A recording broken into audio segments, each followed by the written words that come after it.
Muy buenas noches con todos. El podcast de hoy se titula Taller número 4.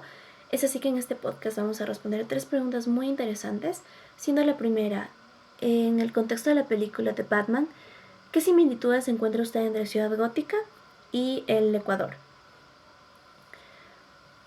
Bueno, respondiendo a la pregunta, en el contexto de la película de Batman, las similitudes entre Ciudad Gótica y el Ecuador son bastante notorias, pues en ambos lugares se enfrentan problemas relacionados con el crimen organizado, en donde la mafia tiene un control significativo sobre la sociedad y la capacidad de influir en la toma de decisiones políticas. En Ciudad Gótica vemos cómo la mafia puede poner y quitar autoridades a su antojo. Esto incluye a alcaldes, fiscales, comandantes de la policía, etc.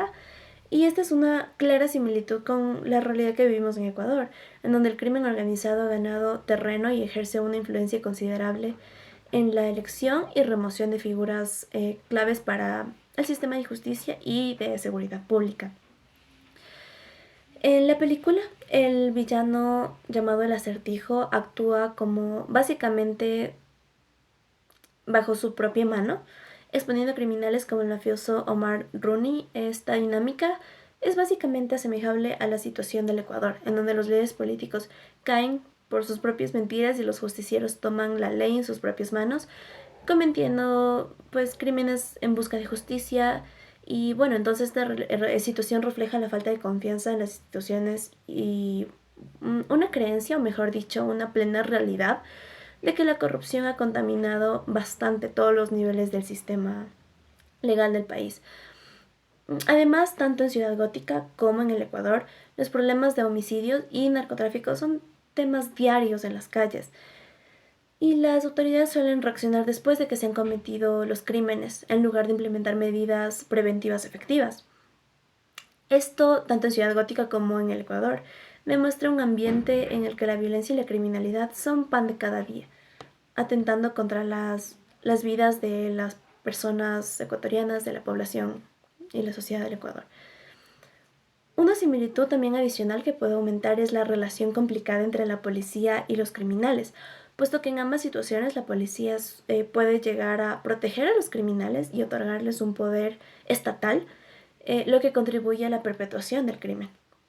En momentos de crisis en el país, los antisociales se adueñan de las calles, reflejando una fragilidad en el sistema de seguridad pública.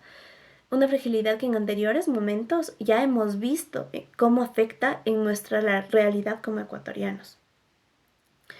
Bueno, en general me gustó muchísimo la película, ya la había visto varias veces porque me encantan las películas de superhéroes, pero esta vez pude ver reflejada la sociedad de mi país, y no solo del Ecuador en sí, sino de varios países de Latinoamérica en los que estamos inundados de crimen organizado, de mafia y de narcotráfico, lamentablemente.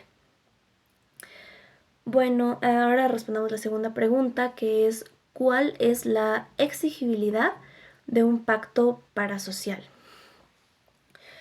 Para responder esta pregunta es propicio recalcar que la oponibilidad de un contrato parasocial es que el contrato se celebra entre los socios y las sociedades con terceros.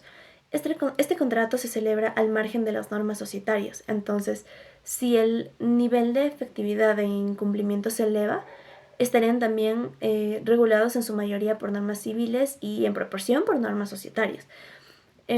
Por lo que sigue siendo en este sentido, se puede decir que se exige solo para las partes que se suscribieron a dicho pacto parasocial.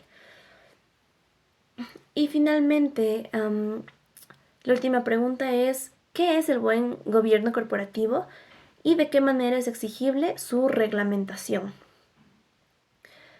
Pues el gobierno corporativo es el conjunto de principios y normas que regulan la integración y funcionamiento de los órganos de gobierno corporativo y tiene el fin de mejorar el desempeño y la rentabilidad de la empresa a través de decisiones que se tratan de manera transparente y concentrada.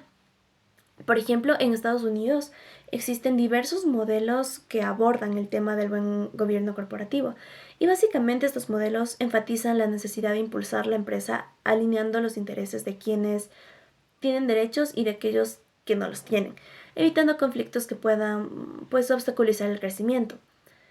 Entonces, esto también tiene una especial importancia a la hora de aplicarlo en las empresas familiares, como lo vimos anteriormente en clase. Por ejemplo, donde es muy común que se mezclen intereses personales y familiares y se generen disputas que puedan impedir el crecimiento y la supervivencia de la empresa.